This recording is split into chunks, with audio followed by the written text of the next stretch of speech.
Babes, here we are after several complications. We are here. We're here with Kendra French, and she's a celebrity makeup artist. Yes, and she's going to introduce herself and tell more about it. But I'm really excited that you're here, Miss Kendra. Yes, I'm so excited to be on here. Thanks for having me. So tell everybody who you are, what you do, why they should listen to you and pay attention to you. Yeah. Ooh, that's a big question. Well, I am a makeup artist of 8 years. I specialize in everything from editorial to beauty to fashion, even a little bit of bridal if need be. You know us working artists. That's right. That's right. And then last year, I kind of transitioned into the content creation world and making beauty content and education and doing, on the side, like one-on-one lessons and master classes now, which is so exciting. So I kind of see that's how the natural transition of the industry is going as well. Like people just want to learn. I love it. They like a good beat, but they also want to learn. And so I feel like, it was just a natural transition for me to start into content creation, like also being a performer and loving being on camera and creating art and making people laugh, but also busting makeup myths. That's kind of how I started. Girl, share some, please. Yes. Well, what was interesting, why I started, teaching makeup content online is because, so I've worked makeup retail for like almost 10 years, as a lot of us have. Mm-hmm. So, everything from NYX to MAC Cosmetics to Sephora, and I was in Sephora up until last October. Love Sephora. I just ordered. I have some coming. Anyway. Sephora sold out. It gets us all. Okay, so last year you were all in Sephora. Okay. I was in Sephora for 3.5 years, and what I noticed was clients would just constantly come up to us and be like, "Look at this TikTok, look at this trend. Can you show me this product? Or this is sold out, or this is the best thing, or this is how you do it." Or I'd be like, "No, that's actually not. But here you are standing right in front of a pro artist. Let me teach you the actual." Yeah. And they would be like, "No, but TikTok said this." And I was just noticing it like every single day to the point where it became honestly frustrating for me, but it became eye-opening to the beauty world. Beauty world has been around for a hot minute, but it has escalated in the last couple of years for sure. Yeah. And like, you know what? I hear all these influencers talking about stuff, and maybe I love my influencers and content creators, but maybe they're not all necessarily, have a diploma or have a background in makeup and skincare and education. And I really, really want to teach people the right way, because I think that it'll save their lives and save them a lot of money. And so I just started creating content about busting makeup myths and just showing kind of like the trends that people were coming to me all the time and asking about, and things that I would hear with my clients on the daily. Yeah. And it really just sparked interest in people immediately. And like, they took to me, and my very first video I ever posted went viral. It hit 1 million views. So I was like, oh, maybe there's a space for me here.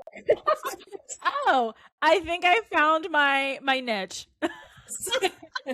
That's great. Yeah. And you're going to be teaching at Premiere Orlando. I am, which I'm so excited about. I am so excited. I just got the book, like they mailed out the book. And even though like I'm teaching there too, and like everybody, a lot of people that have been on the podcast, they're going to be there too.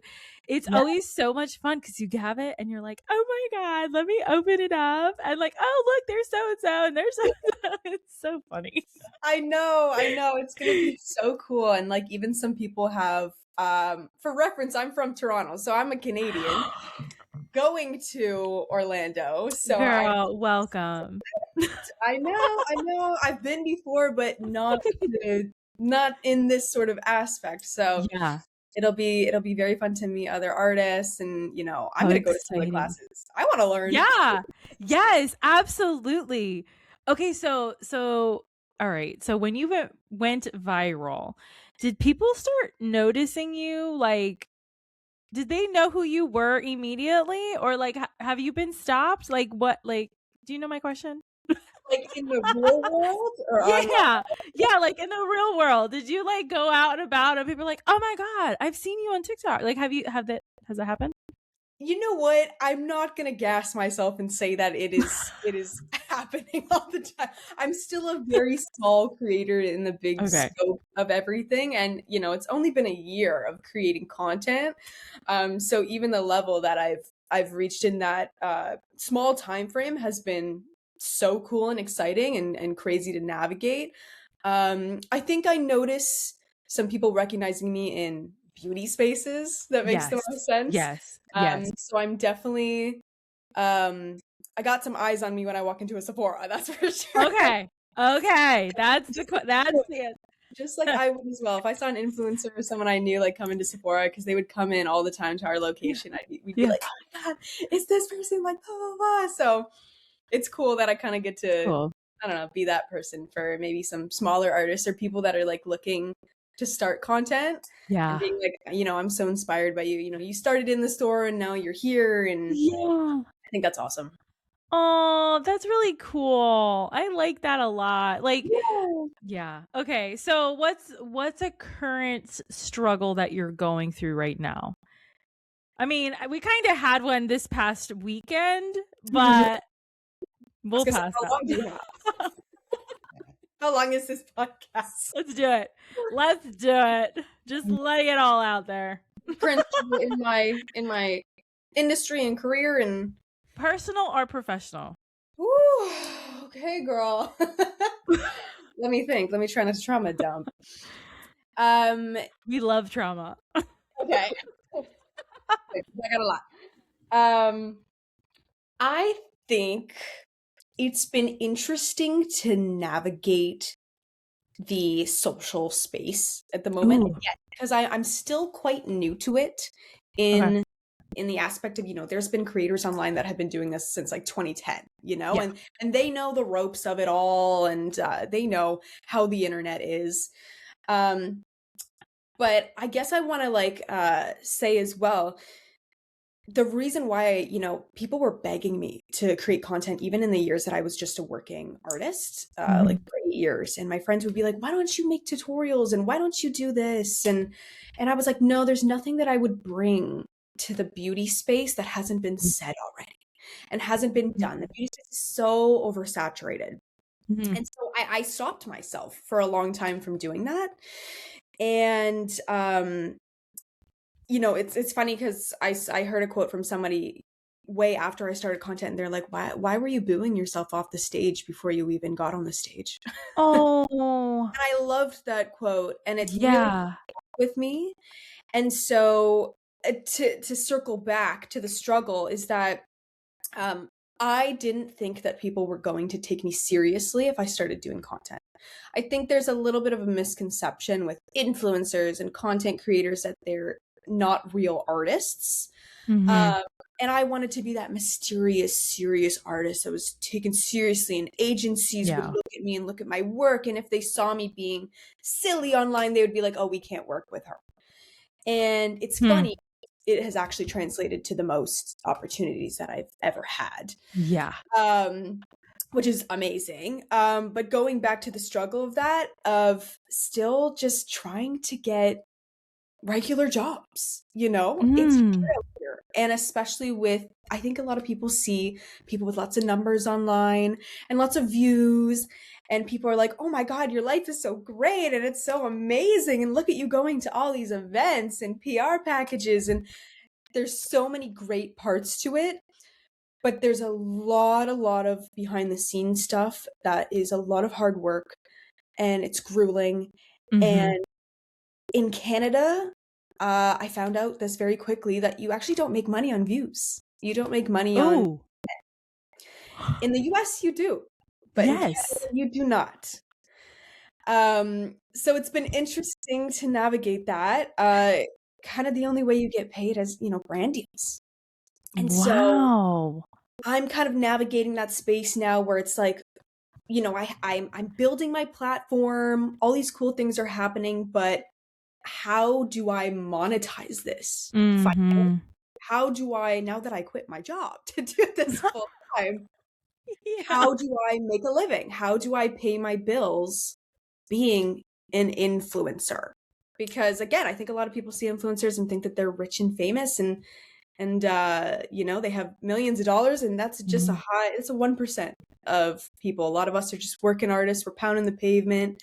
Yeah. I think that's the struggle right now of just like, how do you monetize it? How do you make a living doing the content? Wow. I'm really appreciative that you shared that because I mean, not only is that like imposter syndrome in there, but then you have the actual reality of things that people, clients, even they see those numbers online and they're like, oh, they have their own thing like, oh, I'm not worthy of her or whatever. And then the actual part of I don't get paid because I'm in a different country and it doesn't work that way here. And that can be very frustrating because I'm sure you love your country, you love being Canadian, and you're like, dude, No. what are you doing to me? Like, Yeah.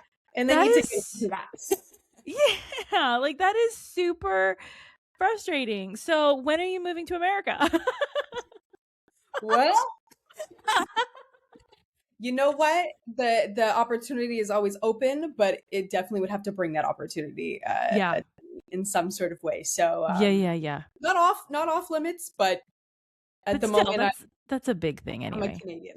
Yeah, yeah. No, I get it. I get it. Okay, so that's the current struggle. So then what do you think has been your biggest failure and how did you or what did you learn from it? Right. I Ooh. know you're like new to the space, right? But you've been an artist for longer than that. So in life, like what has been your biggest failure and what did you learn from it? Yeah, that's so interesting. Well, I guess the first thing that I think of is that, well, not to be cheesy, but you're always going through like little failures. You're Yeah. always figuring out like, oh man, I should have done this, or I should have taken this opportunity, or I shouldn't have said yes to this. And like you really don't know until you look back Yeah. in the whole aspect of it. Um, but I think what I would still even continue to tell myself and tell my younger self is don't be afraid to reach out to people. Oh. I feel like in this industry, we do get a little bit of whether it's ego, whether again it's imposter syndrome, of being afraid to send an email to someone, being afraid to follow up with someone. Yeah. Yeah, I feel like you recognize that for sure. Yes, I do. Yeah, or just being afraid, especially as a woman in the industry, being too Mhm. much, being Yeah. like, "Oh, I don't wanna push it. Oh, I don't think I'm worthy of that much money. Maybe I'll tone myself down a little bit." And there's been opportunities where I'm like, "You know what? I should just follow up. I should just email them, or I should just ask for what I deserve, what I want in this project, what I need to get out of it, whether it's money, whether it's content, whether it's final photos. Mhm. Need to ask because the famous quote from my dad, what he says every single time that I mess up on something or I'm nervous about something, he's like, "There's only two answers. There's yes and there's no." Oh, daddy-o, that is some good advice. I am taking that. Yep. Yep. And if the answer's no, then you move on to the next. Yeah. Oh, and it's Yeah. always like the simplest thing too. Like for other people, they're looking in, they're like, well, then it's either yes or no. Or there was one that just happened to me recently and they were talking to me about something and they were like, well, then I guess that's just not the place for you. Or something very simple that was very clear to them. And I was like, huh, Yep. I guess you're right. So that is so funny. Well, it's funny that you say that. That's such a interesting aspect because I'm on both sides of that where it's just not the Mhm. place for you. I'm such in a middle ground of that where it's like, okay, maybe it wasn't meant to be in like a lot of, aspects, or Mm. I would have hated it or all that. And then there's other things where it's like, man, I wouldn't have gotten that opportunity if I had gotten my ego in the way of like, oh, it wasn't meant to be, oh, poor me. And there's a part of you where it's like, wow, like if I didn't follow up with that person, if I didn't push, if I didn't put myself back at in their radar again, they wouldn't know me. And that's okay. There's a Yeah. lot of artists in the city. There's a lot of people online. But sometimes pushing and being like, no, I deserve to be in this room. I'm going to try again. And then who knows? A year down the line, I've been called for things that I never would have thought that I'd be called for because I followed up again and I pushed and I put myself in their face again.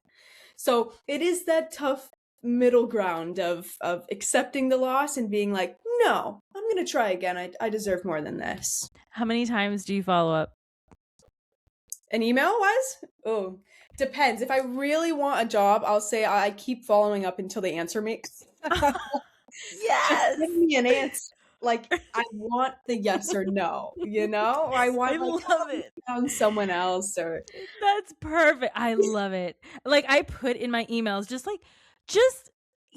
answer, let me know. Like I do. I put like a line in it. Just let me know either way. And then like I bold and I underline it. Either way is your key yes. phrase. Yes, That's I think a perfect. lot of people are so afraid of that too, Yeah. of like saying no. It's like, just reject me so I can move on. Yes, exactly. Yeah, Exactly. yeah. Oh, that is so refreshing. I love that. Okay.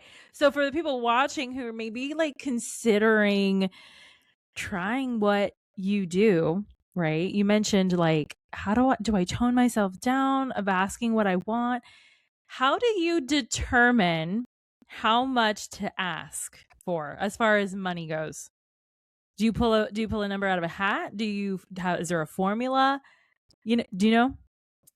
Yeah, that's always the tricky question of every Okay. artist. Again, it Okay. always goes back to imposter syndrome, I find, where it's like, how much am I actually worth versus how much are other people charging? I found that, Yeah. at least in the beginning stages, um, I did a lot of research on other artists in the city. Mhm.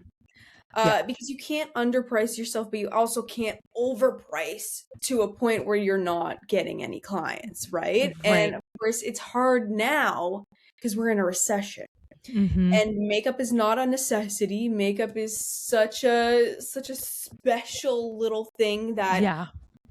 is a privilege to get. Mhm. Mhm. When people can't even put food and groceries on their Right. tables. Right. Um, Exactly. yeah, so it's been kind of humbling to navigate that world.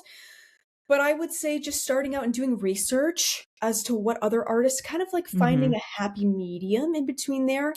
And also just being like, if I got paid this, would I be happy with doing this job? Because there are so many Oh. jobs that, in the past that I took, and even like I'd be on set and I'd be like, and I'd start like kind of gathering a little bit of resentment, and I'm like, oh, they're asking me to do all these things and go above and beyond, and Yeah. God, like I let them lowball me and all Yeah. that. So at whatever number that you end up taking, not only does Mhm. it have to cover your kit costs, Mhm. your skills as well. Mhm. If you're in the beginning, you can lower it and then kind of Yeah. boom up and see where your clientele, your niche is. Right. If your niche is doing just prom, you gotta kind of find that middle ground of what people are willing to pay versus doing luxury clients. Mm. Um, and just kind of figuring that side out and seeing what the happy middle ground is to the point where you somewhat start getting steady clients. Yeah. All right. So we're talking a lot about imposter syndrome. And as a coach for myself, like as a certified coach, that comes up a lot because we are artists. We have our weekends, weeks where we're like in that low of I am unworthy, I'm not good enough, all of these things. But then when we're on our high, we are high and we're like Woo! unstoppable and like we are doing the Yep. things and it's just great. Yep. How do you pull yourself out of the low? If you find an answer, let me know. I stay there. Oh man, it's yeah, it's hard. I'm not gonna bullshit and say that it's Yeah. not hard because we're in an industry that it's your art in Yeah. some sort of way, no matter how much business that you put into it, it's personal. It's Mm-hmm. hard to take things not personally somewhat in this industry. Yeah. Or like maybe you have like a bad day on set or a Yeah. client or a very difficult client that is Mm-hmm. like, I'm not liking this and you know, we're both stressing out and you walk away and you're like, oh, like should I even be doing this? And Yeah. or you post a video and like people don't like it and they have a lot to say and it flops and um I think like not to again sound cheesy, but it's just to keep going. Like no matter Yeah. what. And if there's a day that you're not feeling it, take that day to come back into yourself. Mm-hmm. Do things that make you feel good outside of that, and then Mm-hmm. just keep going. If there's a day that I'm like, I don't feel like filming today at all. If I film today, I'm gonna look like a mental hospital patient on this camera. Um, I'm just gonna edit today.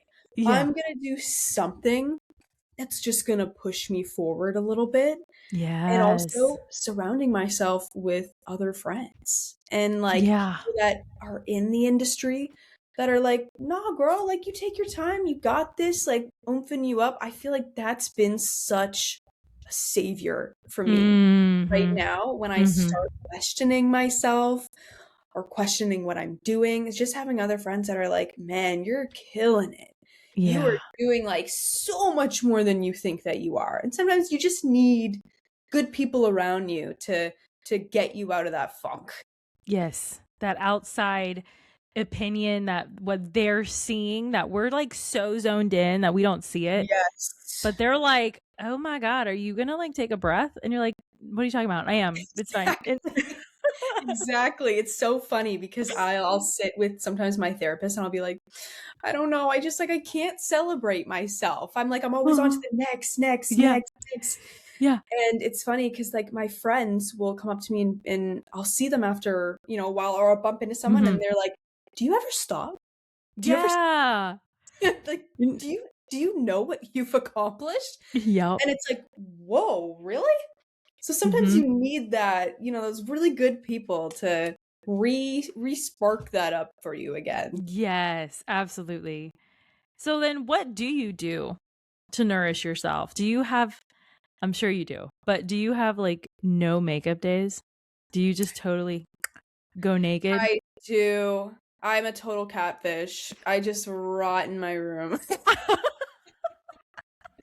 You should, you know those memes where it's like me answering your email Yes, professionally? yes. It's like this. That is me. um Again, it's been so I can't it's hard to answer that question like straightforward Mhm, because it's technically only been 5 months since I left my job and I'm now working full-time freelance. And mhm. so it's been hard for me to kind of to navigate working from home and the freelance Yeah. world fully because as much as I don't love, you know, necessarily like a normal 9 to 5 job and all that, it Mm, does give you that little routine. It gives you the safety, it gives you the comfortability of, you know, like seeing everyone every mm. day and seeing your friends and Yeah. interacting with people. And so now it's been hard to be like, "Oh, I gotta get up, and if I don't work, there's nobody telling me that I gotta work or that I gotta Right. clock in. If I don't clock Right. in, I'm not working towards what I need to be working towards." Right. So, yeah, it's been hard to kind of like find a good routine and balance. I don't think I figured it out quite yet, to be honest. Okay. And there are still days where, you know, they go by that I'm like super lazy and I don't feel like doing anything. Mm. But especially online, especially having a full career online too, it blends that like happy time with your phone, doom scrolling, and like, oh, I'm Yes. doing this for work. And those lines are like, Yes, yes. my screen time the other day was What 11 was it? hours. Stop. No. Your poor And eyes. My poor eyes, my poor brain, it's going to mush. Yeah. That's been like, I feel like I'm really trying to work towards having that cut off, Yeah. which is hard for me because I'm Mhm. addicted to my phone and the internet. Yes. Yep. But I think summer will help that a lot now because especially Yeah. living in Toronto, it was like Yeah. snowy and cold and like rainy and like dark every day. And now I'm like, okay, I need to put my phone down. I need to go for a walk. I just need Yeah. to like listening to music is like my escape. So I'm Yes. constantly listening to music 24/7, earphones in, Mhm. walking. I think that's going to be like the biggest savior in Yeah. this. And now summer's coming. So the sun is going to come out and you're going to be like, "Oh my God, She's coming out outside. I have outside. to go out." Yeah. Yes, this summer. Me just like inside my room editing. You know? Editing like beach pics, like AI. Oh my God. Okay, so what then? All right, so with that, what is the common myth or misconception about what you do? Because there's already like misconceptions about beauty and barber pros already, and then now you're on the next level. So like, what is it for you? No. The misconception. That you're booked and busy 24/7. Like you're not technically. And what's so interesting is that I went to a makeup brand launch late last year, and I was in a room with not influencers, very well endowed artists and other creatives in the city. And I walked in and I was like, I know your work from years ago. Your work has been on my Pinterest board for forever. That's awesome. And it was incredible just like talking to these people. And what was so interesting is that when we were kind of in like group conversation, I'd be like, wow, like, you look like you're so busy. Congratulations and doing all this. And you just shot this person for Stranger Things. And it was just like amazing. And they're like, no, things are slow. Wow. And that was so refreshing to hear. I love that honesty. And I don't like these people that are like, yeah, I'm on set every single day and my bills are paid and everything. Great. If that's your reality, you are so beyond blessed. But even for the people that look like they're booked and busy and really making it, they're like, wow, like, and I remember I was talking to this amazing photographer and he was just like, I might have to think about getting a second normal job now because things are just slow in the city. And just because I photographed some famous people, it doesn't mean that all of a sudden I'm on every single set and I'm on everything. And I even have an amazing artist friend that was one of the lead makeup artists for Madonna's tour. And incredible artist. Yeah. And we actually ended up becoming great friends in the city. And I remember when I first met him, he was like, let me know if you ever need me to assist you. And I was like, assist me? Yeah. What? I was like, I would die to assist you. Funny enough, I've ended up working on him with some MAC campaigns and stuff in the past. Nice. But he was like, no, I mean, just because I did that, once that ends, I need another project, right? And I'm an artist. I want to keep working with other artists and I want to keep myself employed. Right. It's so funny just to, see everyone kind of in that circle of being like, just because it looks like we're working 24/7, that's not the reality. We're still hustling. That is so amazing. I am so happy you're talking about this because so many beauty and barber pros, whether they're in a salon or they're in their own suite, spa, whatever, like they have, I mean, it happens. We all have it. This complete like warped sense of what success is. Like we're still hustling. Like just because I have this podcast and I have some really amazing people on this podcast, hey, I am working my ass off. Exactly. Like, wow, thank you for that. Absolutely. Good Lord. Hopefully those two don't mind me talking about them. I didn't name names, but no, you're totally fine. You're totally fine. It's okay. I am working 24/7. I think they'd appreciate the real though. No, but Yes, real and raw. That's what we're about. Yeah. But we're in such a weird time now too, post COVID, that everybody's like, I should probably get another job. Like, I've even thought about it too, and I'm like, but then you go back and forth with it all the time. Wow. Yeah, and no artist wants to go back to a normal job. I mean, No, that's no, not what we're built for. We're no. built to create and Yes. be with other creatives and do cool things. But the reality is that if you don't have a fully steady job, and again, that's a low percentage of people realistically. You have you have to do other things that will pay the bills at the end of the day. Mhm. Yeah. Yeah. Yeah. It's the numbers that actually count, unfortunately.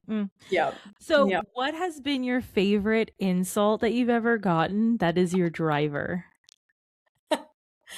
In real life or online? Because if we're talking Girl, online, I mean, at whichever one, like whatever pops in your mind, like oh man, I'm trying not to. you're just so myself. proud that you got that insult that you're like, watch this. I mean, probably being told that I wear clown makeup. That's a great one. That is a good one. What was another one that someone said? I'm trying to think. A lot of people think my hair is a wig as well, so they're like, take off that wig, girl. You're like, I'll show you. Look. Myself, no worries. And then one that I've been getting like more recently where people are kind of like, oh, I forget what it was. It was so good, and I don't clap back on anyone because I'm professional. I do my job. I move on. I know the internet is also full of some crazy stuff. Yeah. But someone was like, this is what you do for a job? Like, you've been a makeup artist for 8 years? And I was like, yep, employed, honey, but what about you? Yeah, that was so classy. That was so classy. But yeah, it's always interesting to hear. But luckily, I think that I have somewhat tough skin. Although I've only been creating content for like a little over a year now. I've not only been in the makeup industry for 8 years, but I'm also a musician. So yeah, little lore. So I've been making content even for doing music, and in the music world, it's as messy, it's as crazy, it's as tough. So I've somewhat learned to develop some tough skin. In real life, it's a little bit harder. It's a little bit humbling, but online, it's like it is. Wait. All right, wait. So yes, you are absolutely an artist. I love it. Anything you create. Okay, so are we a singer? Are we a bassist? Are we guitar, like drum? Like, what are you doing? I am a singer-songwriter.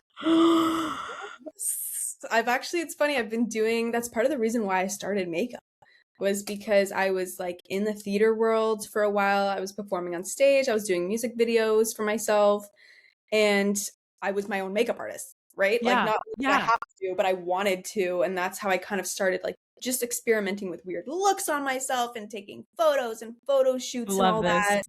And so I started doing makeup for some musician friends that I knew for their music videos, their promo shoots and all that in the beginning. And that's how I kind of found my love also for like bold, weird makeup in that way, because I was expressing myself as my own artist, but then I was like, oh, other people like that sort of style too. And if you align with that sort of niche, which is nice, I was able to express myself in two ways, and it's very freeing creatively in a way.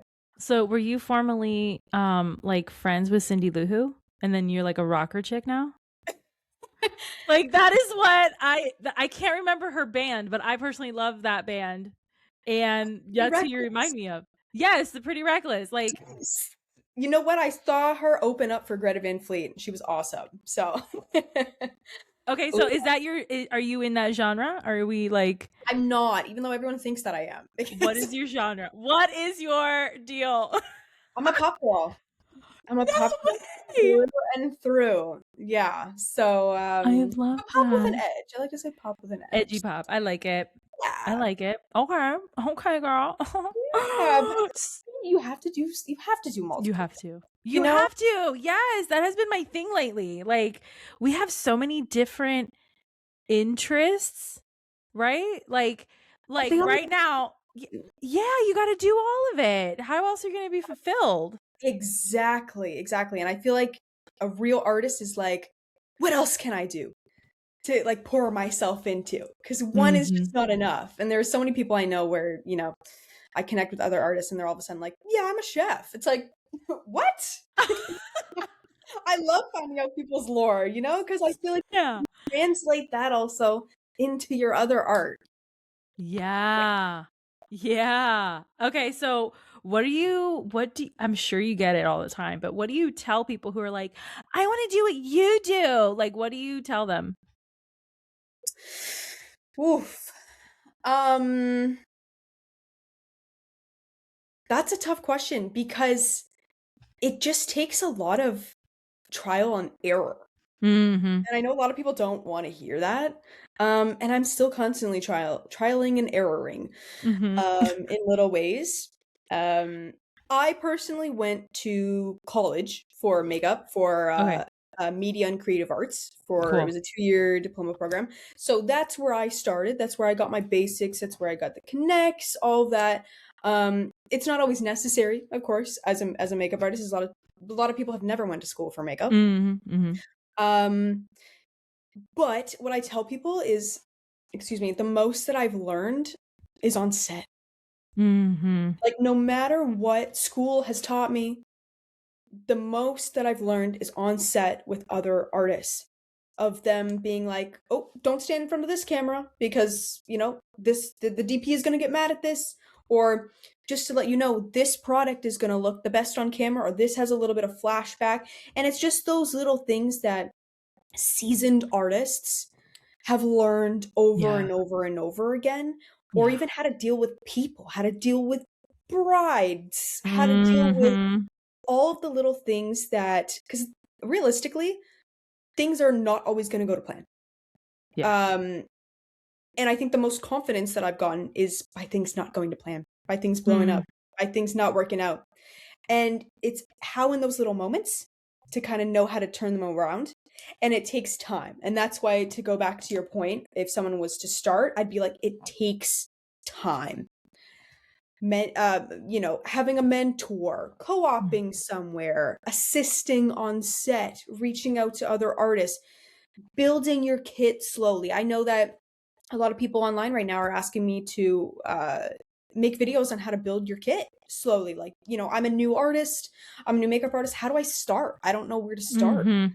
And Mhm. so it's just building small building blocks instead of thinking like, I'm gonna be a famous makeup artist tomorrow, or this and Yeah. that. It's really learning, because if you're working as a content creation, a little bit different. If you're Mhm. working as a working artist, you got to learn how to make the client happy, the project happy, the campaign happy. It's not about you. So Mhm. it's how do you get over those little bumps on set and with clients, and it really just takes time and confidence and Mhm. just upping your skills constantly. I mean, like, I'm only where I'm at right now after 8 years after graduating, and there's still little Exactly. things where other artists will be like, "Oh, maybe you should like adjust that or whatever." I'm like, "Oh, that's so interesting. I want to learn and I want to be better in that way." So, Yeah. yeah, I hope that answered it. Yeah. No, yes. I love your answer, and that answer just proves like how grounded you are, I feel like. And that I've never really asked anybody this, but how do you keep yourself so grounded and real about your like who you are and like what your experience and what you're doing and Mhm. Um, I mean, even to get up to this point, it took a long time. If I look back to the artist that I was even a couple years ago, it would not be who I am today. mm, Without, again, the trial and error and yeah. learning from other artists and learning on set, or losing out on opportunities that either Yeah. I missed the email, I didn't respond fast enough, I didn't do this, I didn't do that.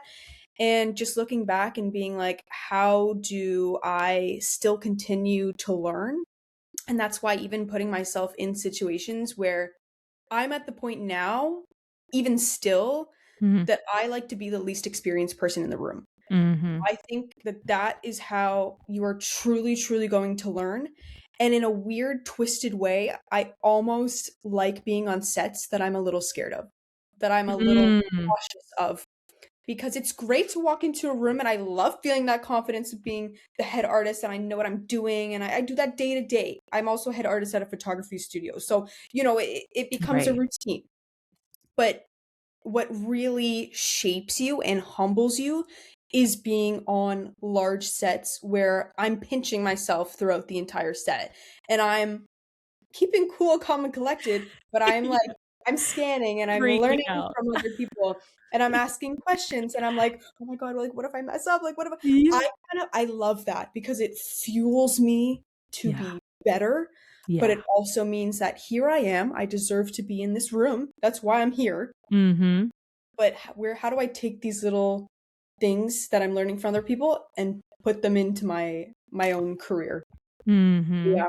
So with that, what have you learned being in the industry that you wish people who are not creatives or not in the industry that you want them to understand and learn? Do you mean like people that are trying to get into the creative industry or have nothing? Like, I mean, okay, I'll use this. I have a cousin who is she's a doctor, and she thinks the world is black and white, and it is not, because we are not a frog to be dissected. Mhm. So I want her to understand that there is blending in life. Like, you have to deal with people, you learn how to maneuver and how to hold your tongue and body language and all this stuff. That's what I'm talking about. What's the lesson for you for those kinds of peoples, like doctors, lawyers, mailmen? Yeah. Well, I guess like first thing that I'm thinking about of that is makeup is only a really small part of it. And it's the same in Mhm. any career where it's like what you're physically doing is only a small part of it. But it's Yeah. funny that you said like body language, how you're presenting yourself, how you're showing up, how other and people can think whatever they want of you. People always have a Mhm. perception. But Yeah. there is a really important part about, being a team player, Yeah. putting your all into something and being willing again to learn and to Yeah. make mistakes. And I feel like that goes with creative. I mean, I tell people even in my chair, I'm half therapist. As soon as Yeah. people sit in the makeup chair or hair chair, all that, there's something about that connection where it's not just makeup. I'm not ever claiming that I'm the best makeup artist in the world and I know everything and all that. But the reason why clients maybe continue to hire me is because of that connection that they feel with me. Mhm. That is, there's something about, again, being so close to someone for an hour or two in their face. There's something that unlocks in clients. Mhm. Yeah. And it's also, at least I've been told, which I'm so grateful of this, that people feel like they can be an open book with me. And they Oh, I love that quality. Yes. Yeah, and they feel like they can my hairstylist the other day that we've become, like, good friends, she's like, "You're the type of person that, like, I could tell someone that I'd ran over someone this morning, and you'd be like, 'Tell me more.'" I loved that Yeah. because, again, that, like, makeup is only a small part of my job. Mhm. It's the business part of it, it's showing up, it's making not only people feel confident, but confident in me. If I'm Mm. nervous and I'm scared, they're gonna feel that energy, right? Thank you. Yes. Energy is so contagious. Yes, and that goes with so many different jobs, right? Like, what you're doing is just a small part of it. It's really how you're showing up and how you're making people feel. Yeah. Yes. Yeah. So as a makeup artist, in my experience, and I always crack up about this, I before I got in the industry, I'm like, oh, makeup artists. Yeah, they not only do they make your skin look pretty, but they know about your skin. But then I ran into some makeup artists who were like, ew, no, I only play with the colors. And I'm like, okay. So how do we feel? All of that to ask you, how do we feel about like Dr. Pimple Popper? Like, are we a fan? Do we Ooh, love oozy guts I and stuff? personally don't. Don't personally watch that. Why? Why? No, I don't. And you know what? Like, again, makeup is not just, putting on pretty colors. It is Right. knowing people's skin and their skin Yeah. type. And you might have to deal with skin that is not conventional. Right. Acne, breakouts, like yada, yada, yada. And that does not turn me off for some reason. I'm not sure as to why. But popping the pimples, I'm like, I get the appeal, I guess. Like, not no, really my thing. If they're gonna do that, I'm like, you know what? How about you spin your chair around and do that? I'll turn my face. I won't look. You know what's so funny that you say that is something that maybe this is weird because you're in the hair world. For some reason, wet hair grosses me out. Whoa. Not grosses, sorry. I'm gonna take back the word gross. It like makes you uncomfortable? Sometimes. Really? I'm not sure as to why. That's very interesting. I have never heard of that. I can understand why. Especially with people with fine hair. Like I can get it. I get it. Because the scalp has a lot going on. Like I don't know if I want to even look at like, a top view of my scalp when someone's like doing, those scalp videos too? People do the scalp analysis and everything. I'm like, oh. There's like little like bites that you see and I'm like, I don't know. So funny. I love it. Okay. I'll still do the girl's hair, but I rarely see them wet. So it's okay. I love that. That's a funny one. What, like when you're doing, let's get grimy. So when you're doing clients, right? What is like the thing that you're like, oh, they are so gross, but I gotta be here because I gotta do the service. Like, what is?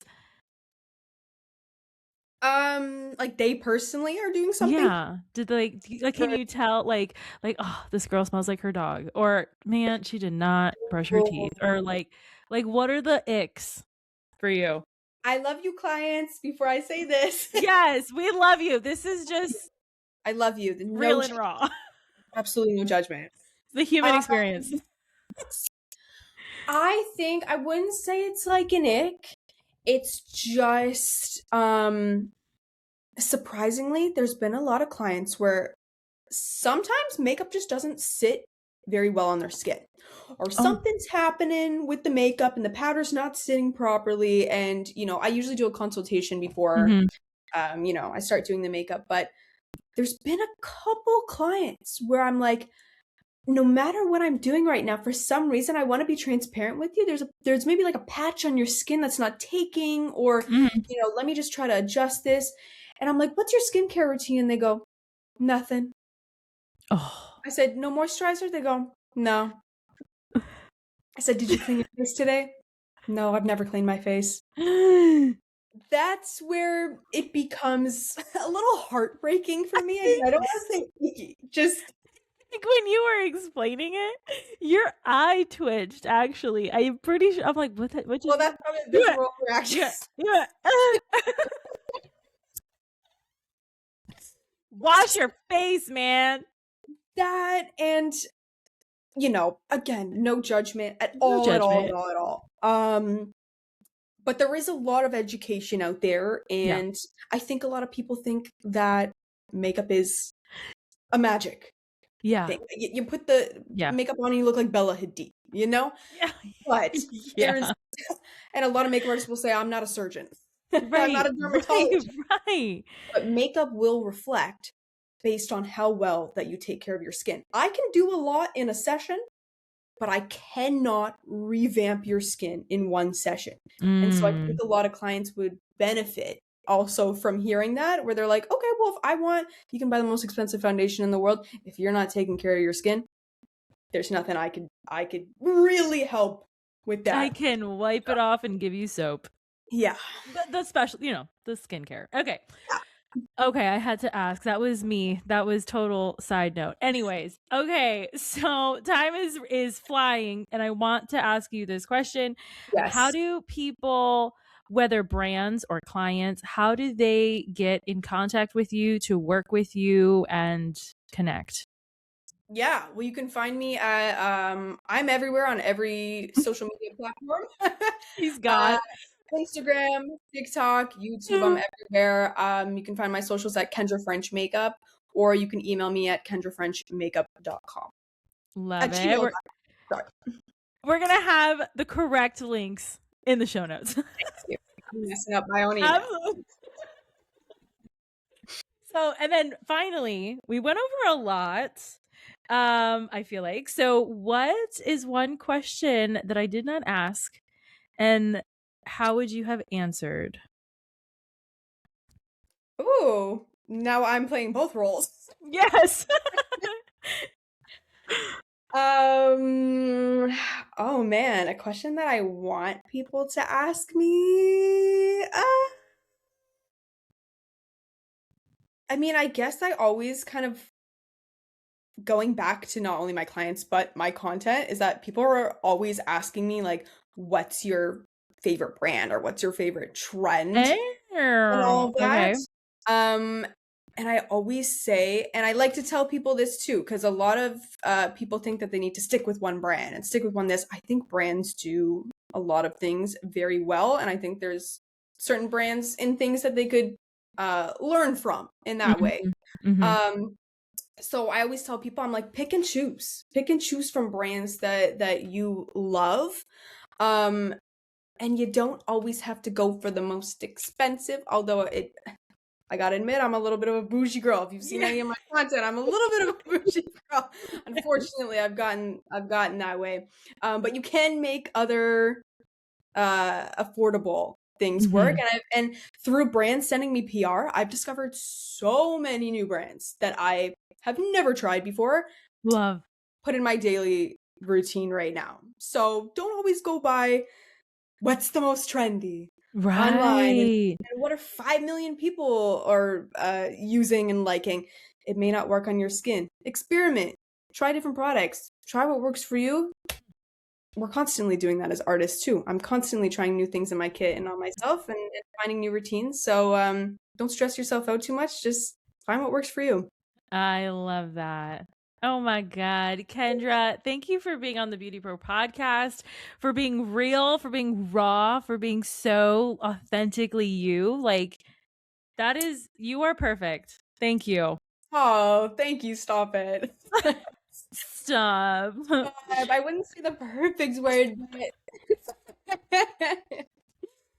thank you so much. I love questions, and I always from the beginning I've positioned myself as the most honest pro makeup artist, so I love it. I'll stick to that. Yes. Oh my goodness. For all of you listening and watching to today's episode, make sure you go follow Kendra if you have not already. Go check her out. Go see us both in Orlando. I'm so excited to find you in your class. Oh, yes, girl. Yes. If you're in Orlando, register for my classes as well. Yes. May 31st and June 1st, I'll be doing 2 master classes. As well as you. What days are you doing? Yeah, I'll be there Saturday and Sunday. So, but everybody, yeah, go just get your tickets. Yes. Okay, just get your tickets. Anyway, girl, thank you so much. And everybody watching and listening, I will talk to you soon. Thank you.